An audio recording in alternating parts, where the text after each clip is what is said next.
Hi friends, இது ஒரு awareness வீடியோங்க. நம்மளோட நாய்ங்களுக்கு வந்து ரேபிஸ் ஊசி வந்து நிறைய பேர் போட மாட்டேங்க. யாரும் அந்த நாயை வந்து பிடிக்கிறது, காரில் ஏற்றி கொண்டு போய் ஹாஸ்பிட்டலில் இறக்கி விட்டு போடுறது. சில நாய்ங்க வந்து நாட்டு நாய்ங்க வந்து அதுக்கு வந்து சப்போர்ட் பண்ணாதுங்க. ஏன்னா காரில் வண்டியிலலாம் ஏறாதுங்க. அதனாலேயே வந்து நிறைய பேர் வந்து நம்ம வந்து போய் ரேபிஸ் ஊசி வந்து போட மாட்டாங்க. ரேபிஸ் ஊசி வந்து இயர்லி 1 டைம் போட்டால் போதுங்க. ரேபிஸ் வராத நாய்ங்களுக்கு இயர்லி 1 டைம் ப்ரிவென்ஷன் ரேபிஸ் ஊசி வந்து போட்டுக்கலாங்க.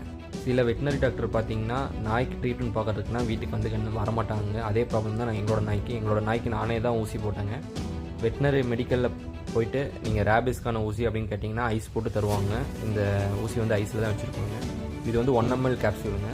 1 ml அப்படியே வந்து சிரஞ்சில் எடுத்து, உங்களுக்கு பேசிக்கான சிரஞ்சில் ஊசி போட தெரிகிற பேசிக்கான கோழி பண்ணை வச்சுருக்கவங்களாம் கண்டிப்பாக வந்து ஊசி போட தெரியுங்க. கோழி ஆட்டு பண்ணை வச்சுருக்கவங்களாம் பேசிக்காக உங்களுக்கு ஊசி போட தெரிஞ்சால் போதுங்க. நாயோட முதுகில் தோலை தூக்கி பிடிச்சி 1 ml வந்து அடிச்சு விட்டா போதுங்க. இந்த மருந்தோட ரேட்டு பார்த்தீங்கன்னா 150 ரூபா வருங்க.